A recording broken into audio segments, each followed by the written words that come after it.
Hello to all class 10 students, hope आप लोग अच्छे होंगे। आज हम क्लास 10 इंग्लिश पोएट्री का एक सबसे इंपॉर्टेंट टॉपिक कवर करने वाले हैं। ये टॉपिक है पोएटिक डिवाइसेस का। पोएटिक डिवाइसेस बच्चों को बहुत ज्यादा परेशान करते हैं क्योंकि बहुत सारे हैं, एक नहीं है बहुत सारे हैं।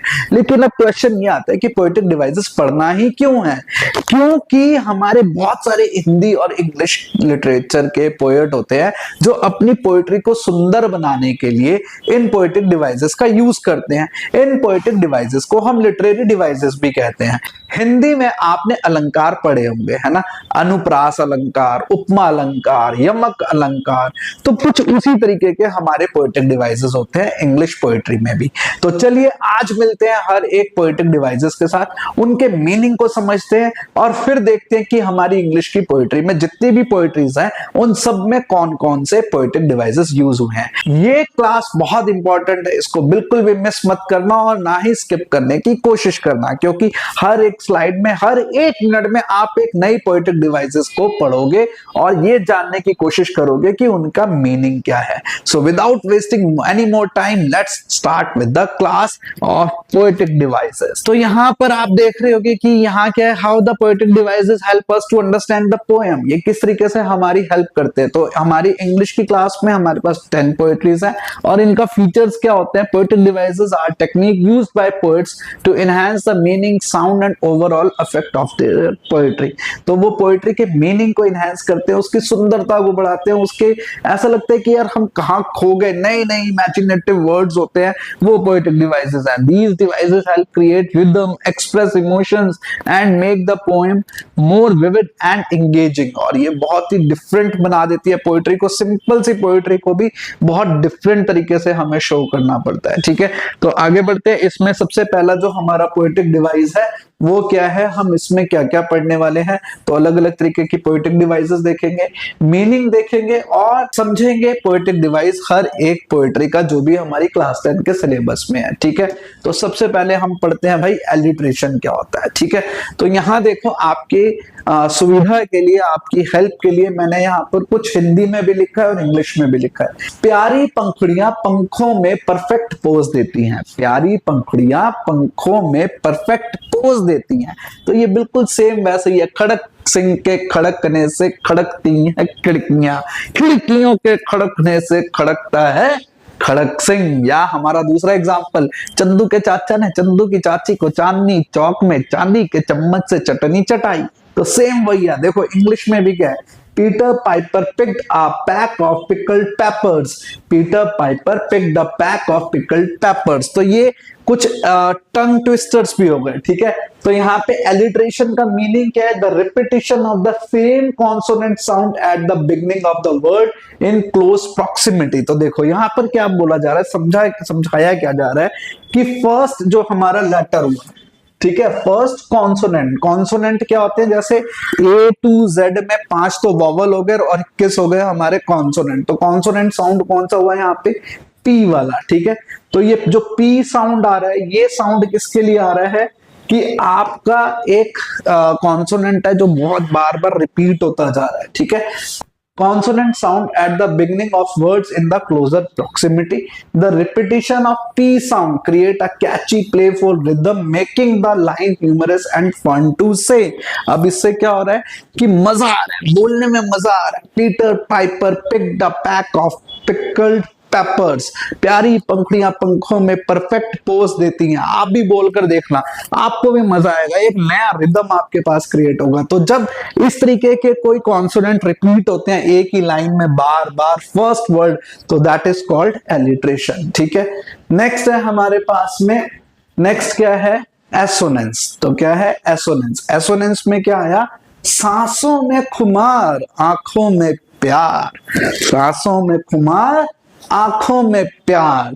The green sea breeze freeze the trees. अब इसको समझो, the green sea breeze freeze the trees. अब यहाँ पे एक वॉवल साउंड है जो लंबा चल रहा है, वो है ई। इंग्लिश में क्या चल रहा है, जैसे the green sea breeze freeze the trees. ठीक है, वहां पे क्या है, सांसों में खुमार आंखों में प्यार, तो वहां अ का साउंड आ रहा है, तो क्या है, the repetition of vowel sound, क्या आ रहा है यहाँ पर, the repetition of vowel sound, क्या है, vowel sound in the near by effect, ठीक है, जैसे the repetition of the E sound in the breeze, trees create a smooth melodic effect adding a playful feel to the line। जब यहाँ पर क्या आ रहा है, एक हमारे लाइन में वोवल साउंड की रिपीटिशन हो, तब वहां पर हमारे कौन सा पोएटिक डिवाइस होगा, एसोनेंस। कौन सा होगा, एसोनेंस। और इससे पहले क्या था, एलिट्रेशन। एलिट्रेशन में क्या था, जहां पर हमारे को फर्स्ट लेटर जो कॉन्सोनेंट है वो बार बार रिपीट हो, ठीक है। अब नेक्स्ट आगे बढ़ते हैं,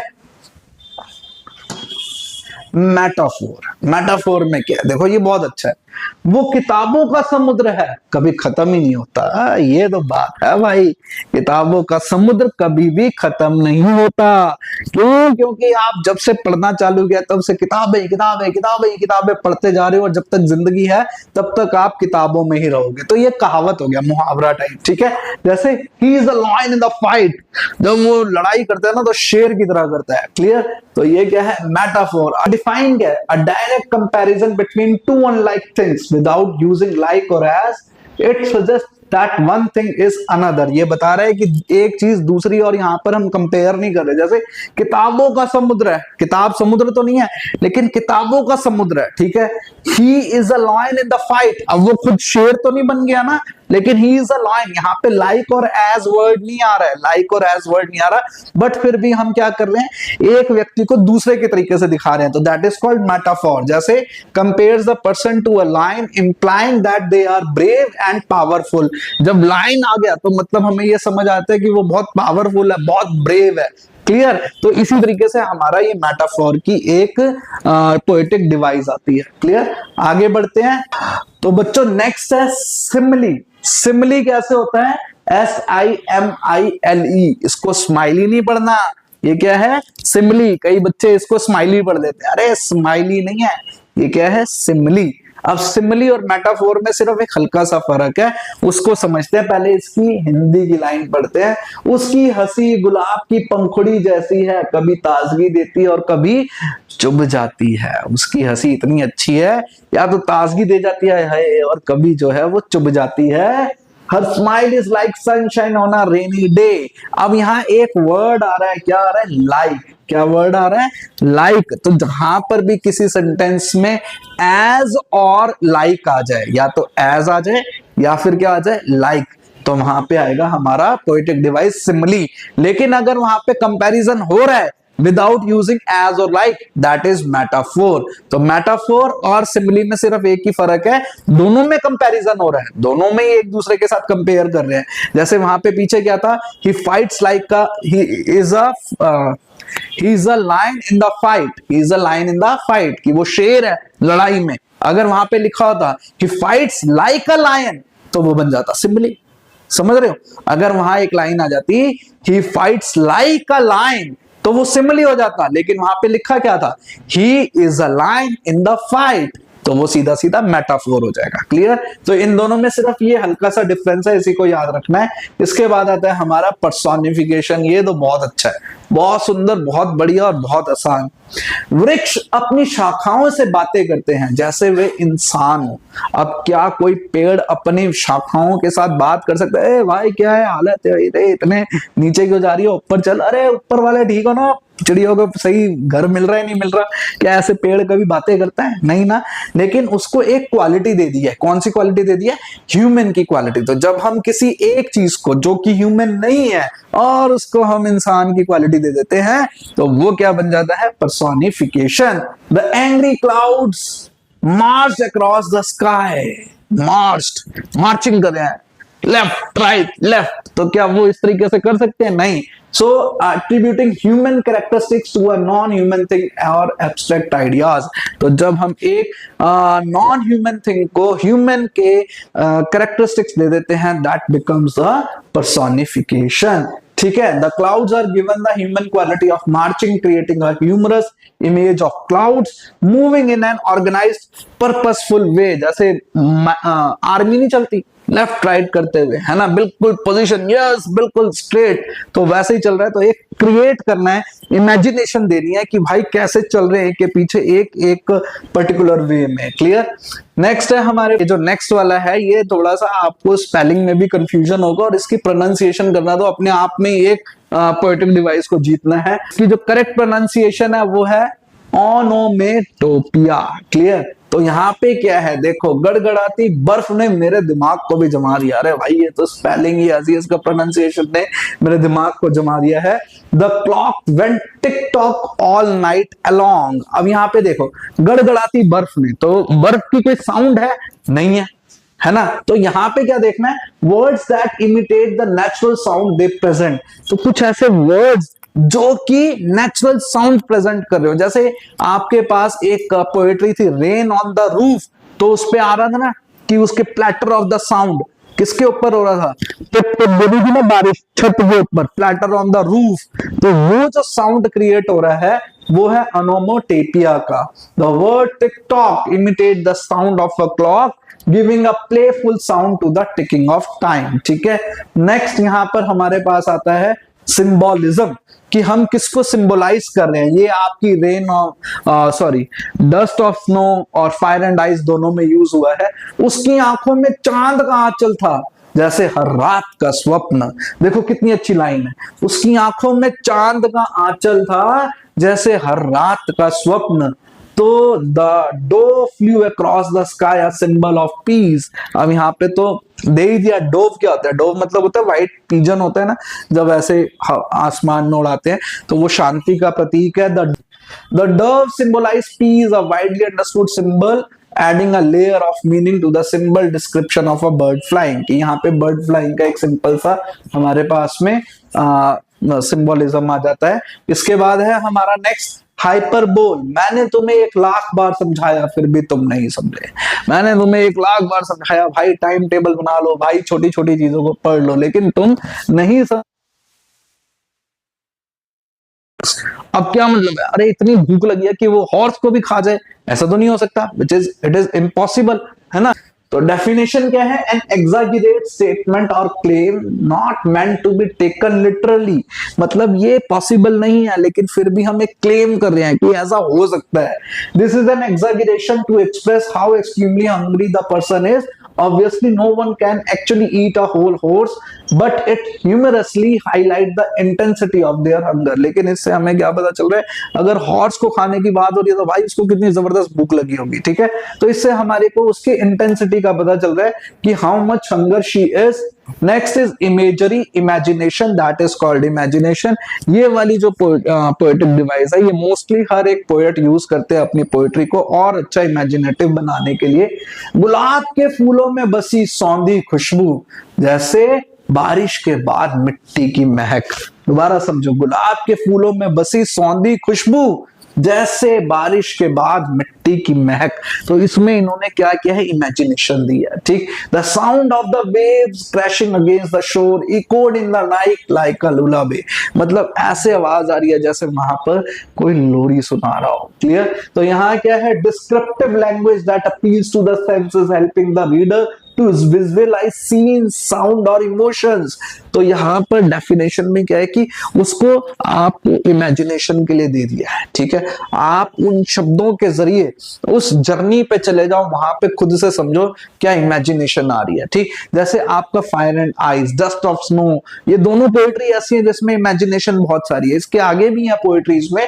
this imagery evokes both the sound of the waves and calming effect of the scene helping the readers to visualise and hear the setting. तो यहाँ पे वेव्स है, उसकी साउंड है, वो बता रही है कि भाई कैसे वो टकरा रही है, लहरें जो है वो किनारों के साथ टकरा रही हैं और कैसा शोर आ रहा है, आपको महसूस करना है, उस जर्नी पे जाना है। क्लियर। तो ये है हमारा इमेजरी। नेक्स्ट है हमारे पास में एनाफोरा। ये भी बहुत अच्छा है। मैंने तुमसे कहा था, मैंने तुमसे पूछा था, पर तुम हर बार चुप रहते हो। मैंने तुमसे कहा था, मैंने तुमसे पूछा था, पर तुम तो हर बार चुप रहते हो। यहां पर एक वर्ड पे जाना, मैंने दो बार यूज हो रहा है ना, मैंने तुमसे कहा था, मैंने तुमसे पूछा था। ठीक है। I have a dream that one day, I have a dream that this nation will rise up, I have a dream that all man are created equal. तो यहां एक सेंटेंस, एक फ्रेज पर जाओ, आई हैव अ ड्रीम, ये क्या हो रहा है, रिपीट हो रहा है, दैट इज कॉल्ड एनाफोरा। तो यहां क्या है, the repetition of a word और phrase at the beginning of successive clause और लाइन। मैंने तुमसे कहा था, यहां पे क्या हो रहा है, मैंने तुमसे पूछा था, मैंने तुमसे, एक रिपीट हो रहा है, रिपीटिशन है एक वर्ड और फ्रेज का। आई have a dream, I have a dream, I have a dream 3 bar use हो रहा है। तो जब इस तरीके से यूज होगा तो दैट इज कॉल्ड एनाफोरा। अब यहां आपको क्या देखना है कि अगर पी वाला लेटर बार बार रिपीट हुआ था पहले वाले में, अगर कोई लेटर, एक सिंगल लेटर रिपीट हो रहा है, तो हम उसको क्या कहेंगे, कौन सी पोएटिक डिवाइस है, ये आपको कमेंट बॉक्स में बताना है, ठीक है। और अगर कभी वॉवल का रिपीटिशन आ रहा हो तो वो कौन सा पोएटिक डिवाइस है, ये भी आपको कमेंट बॉक्स में बताना है, ठीक है। दोबारा समझो, अगर कॉन्सोनेंट रिपीट होता है तब कौन सा पोएटिक डिवाइस में, तब कौन सा पोएटिक डिवाइस है, और अगर कोई फ्रेज या वर्ड रिपीट हो रहा है तो हम कौन सा पोएटिक डिवाइस यूज करते हैं, ठीक है। सो जल्दी से आपको कमेंट बॉक्स में ये आंसर करने हैं। Next is enjambment. ये बहुत अच्छा है, इंजैबमेंट बहुत बारी यूज होता है। हमेशा का ख्वाब आंखों में चलता रहा, सपनों का पानी दिल में उबलता रहा। वाह क्या लाइन है ना। हमेशा का ख्वाब आंखों में चलता रहा, एक ख्वाब था जो हमेशा आंखों में चलता रहा, सपनों का पानी दिल में उबलता रहा, ठीक है। इसके बाद क्या है, I was walking down the street and then I tripped on a rock and fell on my feet। अब यहां देखना है, when a sentence or phrase runs over from one line to the next without pause or punctuation। यहां पर पहली line से दूसरी line में आ गए हैं बिना किसी पॉज के, कहीं रुके हुए और बिना किसी पंक्चुएशन साइन के, तो वो है इंजैबमेंट। बहुत सिंपल सा है, कुछ भी नहीं है इसमें, ये तो जंप करने वाली बात है। इसके बाद आता है एल्यूजन। वो तो पूरी शेरे पंजाब है, गुस्से में आकर सबको हरा देती है। वो तो पूरी शेरे पंजाब है, गुस्से में आकर सबको हरा देती है। फिर क्या है यहाँ पर, she is like a modern day Cleopatra commanding respect wherever she goes. कि वो आज की क्लियोपैट्रा है, कहीं पर भी जाती है सम्मान ही हासिल करती है, ठीक। तो यहाँ उसको प्राउड फीलिंग दे रहे हैं। When there is a contradiction between what is said and what is meant, or between expectation and reality। आप देखो यहाँ क्या है, this allusion compares a person to Cleopatra, referencing her legendary power and charm। कि यहाँ पर जब उसको आप सम्मान देने की कोशिश कर रहे हो, जब वहां पे ये बता रहे हैं ना कि ये कैसी दिखती है, ठीक है। अब ये मेटाफोर नहीं है, ये सिमली नहीं है, यहाँ पे लाइक कहीं नहीं है, कहीं ऐसा नहीं है he is line in the fight, ऐसा कहीं नहीं है। वो क्या बता रहा है कि जब उसकी जो रियलिटी है ना, कंट्राडिक्टोरी है, कि अभी वो कहीं पर भी जाएगी तो कहीं पर भी दूसरा बंदा पहुंचेगा तो उसकी जो सम्मान है वो बढ़ जाएगा। तो जहां पर भी अगर आपको ऐसा लगता है तो दैट इज कॉल्ड एल्यूजन, ठीक है। अब यहाँ पे हमारी कुछ पोएटिक डिवाइस, चलो तो ये थी हमारी सारी poetic devices. One by one हमने इनके मीनिंग को समझा है। अब हम समझेंगे और पढ़ेंगे कि हमारी कौन सी पोएट्री में, इंग्लिश लिटरेचर की कौन सी पोएट्री में कौन सी हमारी पोएटिक डिवाइस यूज हुई है, ठीक। अब चलते हैं हम नेक्स्ट हमारी पोएटिक डिवाइसेस को देखने के लिए जो हमारी इंग्लिश की लिटरेचर की बुक में है। तो let's begin with the first poetry of class 10th। वो है हमारी कौन सी, फायर एंड आइज, ठीक है। तो फायर एंड आइज में यहाँ पर सबसे पहली जो पोएटिक डिवाइस यूज हो रही है वो है मेटाफोर। देखो मेरे प्यारे बच्चों, क्लास 10th के 10वीं कक्षा के सबसे प्यारे बच्चों, ये जो पोएटिक डिवाइसेस अब हम करा रहे हैं ये आपके पेपर के लिए, एग्जाम, बोर्ड एग्जाम के लिए बहुत इंपॉर्टेंट है, इसलिए इनका स्क्रीनशॉट ले लेना और इसको नोट करते हुए चलना। मेटाफोर, इसमें सबसे पहले जो पोएटिक डिवाइस यूज हो रही है वो है metaphor. It is a figure of speech in which a word और phrase is applied to an object or action to which it is not literally applicable। Example, fire here depicts desire and greed and ice depicts hatred and coldness in the relation, ठीक है। तो ये literary मतलब अगर मेरे से कोई पूछे यार फायर का क्या काम है, तो फायर को हम हेट थोड़ा ना दिखा सकते हैं, है ना। लेकिन पोएट ने उन चीजों को यूज किया ना, डिजायर के साथ में फायर को यूज कर दिया, आइस के साथ में उसको यूज कर दिया कि भाई ये हेट का है, तो उसको एक मेटाफोर दे दिया, ठीक है, एक सिंबल भी दे दिया, इसमें उसका सिंबोलिज्म भी यही चीज आ रही है, बिल्कुल सेम टू सेम दोनों चीजें हैं, इसलिए मेटाफोर और सिंबोलिज्म हमने एक साथ रखा है, ठीक है। नेक्स्ट है हमारे पास में इसमें एलिटरेशन। एलिटरेशन में क्या आ रहा है, सम से, देखो पहली जो लाइन है फायर एंड आइज में, सम say the world will and, ठीक है, हु फेवर फायर, तो यहां पर क्या है, एस और एस का रिपीटिशन है पहले, यहां पे एफ और एफ का रिपीटिशन है, तो जो पहला हमारा कॉन्सोनेंट साउंड का रिपीटिशन हो गया दैट बिकम एलिटरेशन। फिर आता है आपके पास में एसोनेंस, यहां पर आ रहा है दोज हु फेवर फायर, तो ओ और आई का रिपीटेशन है, यहां पर क्या है, वॉवल साउंड का, ऊपर वाले में क्या था हमारा कॉन्सोनेंट साउंड का, यहां क्या है आपका वॉवल के साउंड का। इंजैबमेंट, इंजैबमेंट में यहां पर भी बिना पॉज दिए नेक्स्ट लाइन पे फटाफट आगे, some say the fire the earth will end in fire, some say it will end in the ice by the ice, तो यहाँ पे नेक्स्ट लाइन तक हम जल्दी जल्दी पहुंच रहे हैं, तो इसमें कोई भी हमारा पंक्चुएशन मार्क या स्टॉप मार्क नहीं है। इसके बाद आता है एनाफोरा। एनाफोरा में भी यही है, some say the world will end in fire, some say in the eyes, ठीक है। तो यहाँ पे देखो इन दोनों में क्या है, एस और एस स्टार्टिंग में है तो एलिट्रेशन है, लेकिन सम से इकट्ठा पढ़ रहे हैं तो वो हो जाता है हमारा एनाफोरा। इस चीज के लिए तो आपको अब लाइक बटन दबाना ही चाहिए, क्योंकि अब आपको ये पोएट्री के पोएटिक डिवाइसेस अच्छे से समझ आ चुके हैं, ठीक है। Next one is dust of snow. देखो कितना अच्छा पीछे का बैकग्राउंड है। तो सबसे पहले हमारे पास राइमिंग स्कीम है, A B A D C D C D, इसको अंडरलाइन कर लो, इसको अपनी नोटबुक में नोट कर लेना। पहला वही एलिट्रेशन है कि कैसे sound at the beginning of the adjustment, वही चीज है, has given my heart and saved some part, ठीक है। तो यहां क्या है, सम, यहां क्या हो गया, has given my heart, has और हार्ट एंड सेव्ड, हाँ। तो पहला इसमें राइमिंग स्कीम हो गया, दूसरा एलिट्रेशन है। अब एलिट्रेशन कैसे है, देखो, हैज गिवन माय हार्ट, अब यहां पर दोनों वर्ड एक समान नहीं आ रहे, लेकिन एक लाइन में, एक ही लाइन में दो कॉन्सोनेंट रिपीट हो रहे हैं, हा का sound, has given my heart, तो हा का साउंड दो बार आ गया इस लाइन में, तो ये क्या बन गया, एलिट्रेशन। सेव सम पार्ट, अब सा का साउंड आ रहा है, सेव सम, सा, तो ये क्या हो गया आपका alliteration. Assonance again, shook down on me, तो शूक डाउन ऑन मी, ओ का साउंड रिपीट हो रहा है, ये आपका वॉवल का साउंड हो गया, है ना, तो ये हो गया आपका एसोनेंस। और सेम वही इंजैबमेंट तो है ही भैया, इंजैबमेंट तो है, क्योंकि बिना रुके ये दूसरी लाइन में ट्रांसफर हो रहा है, तो इसके लिए भी आपको लाइक बटन दबाना है, शेयर करनी है ये वीडियो अपने फ्रेंड्स के साथ में, ताकि और भी बच्चों को ये पोएटिक डिवाइसेस की प्रॉब्लम से मुक्ति मिल सके, है ना। आगे बढ़ते हैं। नेक्स्ट ये है हमारे टाइगर इन द जू, सबसे इंपॉर्टेंट, बहुत पसंद है ये वाली।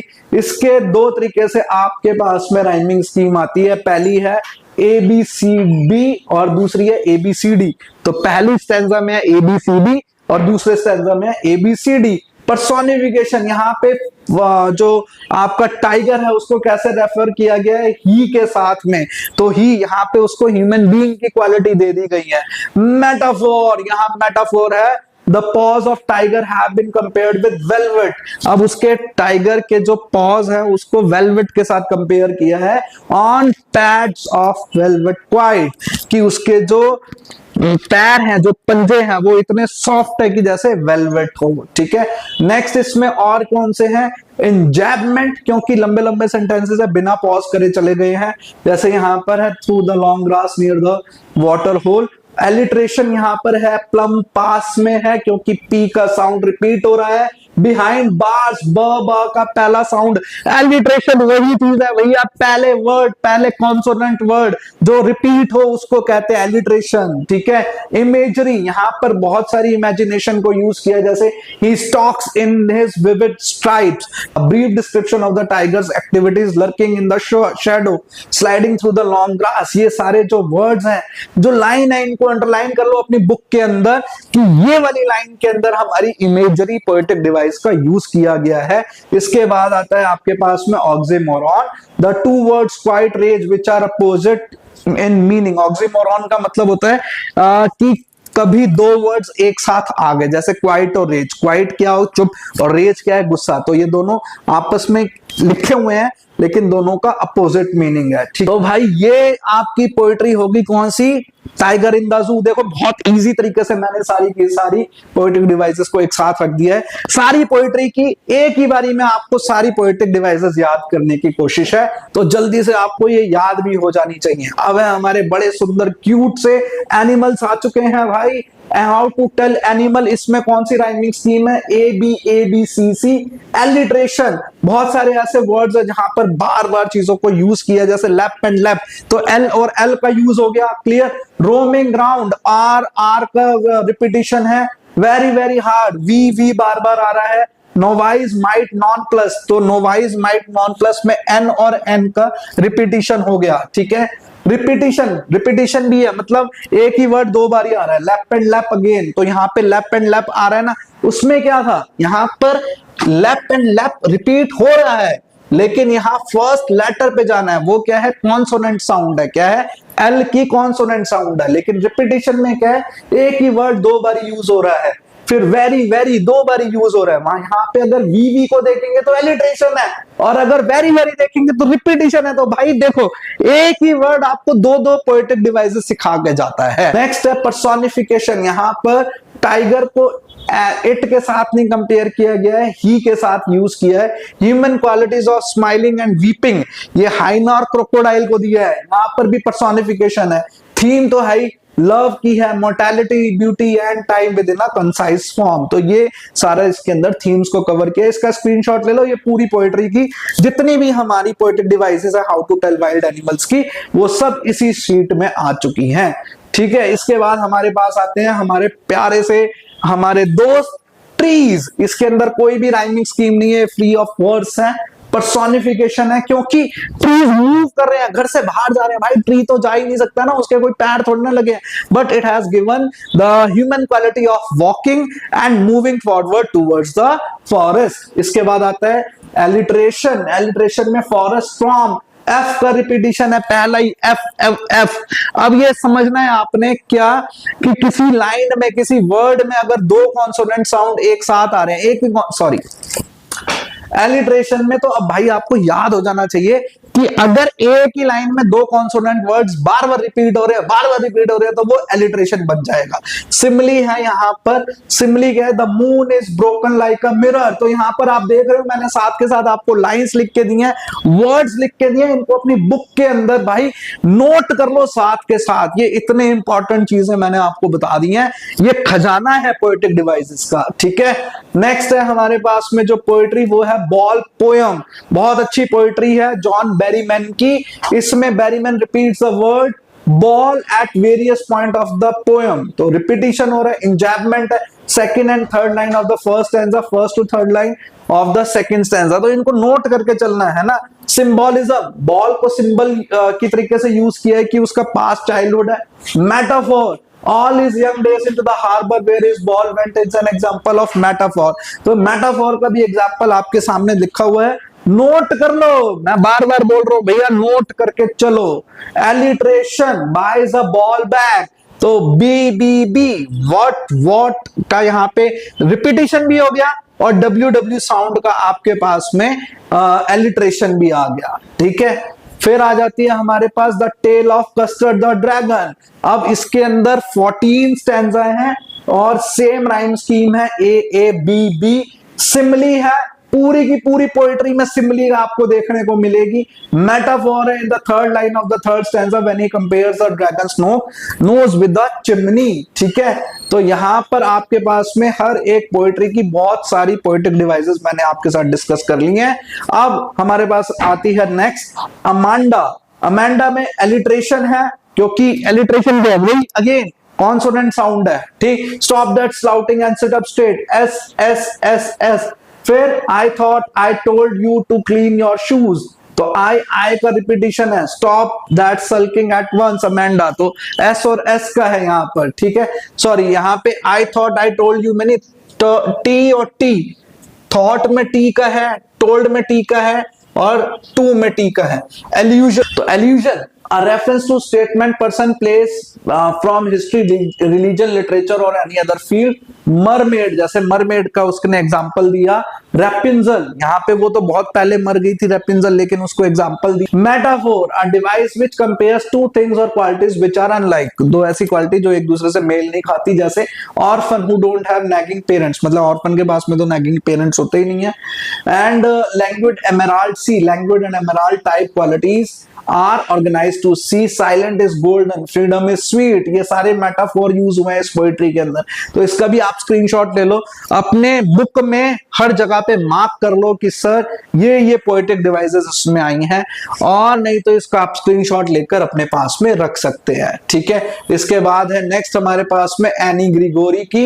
एनी ग्रिगोरी में क्या है, if we divide this poem of 18 line into 3 units of 6 line each, that each of these units will found to follow the same simple rhyming scheme A B C B D B. ठीक है, तो यहाँ पे ये सारे के सारे इसी तरीके से चल रहा है। अब what narrative element can you identify in the poem, plot, character, setting. अब देखो ये वाली जो चीज है ना, मैंने यहाँ पे क्वेश्चंस इसलिए लिखे हैं क्योंकि ये पोएट्री के मैंने आपको पोएटिक डिवाइसेस बहुत अच्छे तरीके से फॉर एनी ग्रिगोरी के पोएट्री में समझा दिए हैं। अगर आपको डाउट होता है तो आप फॉर एनी ग्रिगोरी की पोएट्री को जाकर पढ़ो, प्लेलिस्ट में वो है, वहां पर जाकर आप इसके पोएटिक डिवाइसेस को पढ़ सकते हैं। एक छोटा सा होमवर्क मैंने आपके लिए। मेरे प्यारे प्यारे स्टूडेंट्स, अब आपको ये पोएटिक डिवाइसेस अच्छे से समझ आ चुके होंगे। तो हमारी पोएट्री की ये वाली सीरीज यही एंड होती है। इससे पहले वाली वीडियो में हमने कुछ इंपॉर्टेंट पॉइंट्स को डिस्कस किया था, वन शॉट थी, और ये वाली भी हमारी पोएटिक डिवाइसेस की वीडियो वन शॉट वीडियो है। अभी आप अपने प्री बोर्ड एग्जाम्स इस पैटर्न के अकॉर्डिंगली दो और फिर हमें रिजल्ट जरूर बताना। जितने भी आपके मार्क्स आते हैं उनको कमेंट बॉक्स में जरूर लिखकर बताना कि सर इन वीडियो से हमें क्या हेल्प हुई, ये भी मुझे पता होना चाहिए, ताकि हम लोग बोर्ड एग्जाम्स तक आपके लिए और भी अच्छा कंटेंट और भी अच्छा मटेरियल इजी वे में और बहुत ही फैंटास्टिक वे में आपके लिए लेकर आए। So till then, best of luck to you for your upcoming pre board exam. So बने रहिएगा हमारे साथ अगली नेक्स्ट वीडियो के लिए। Thank you so much.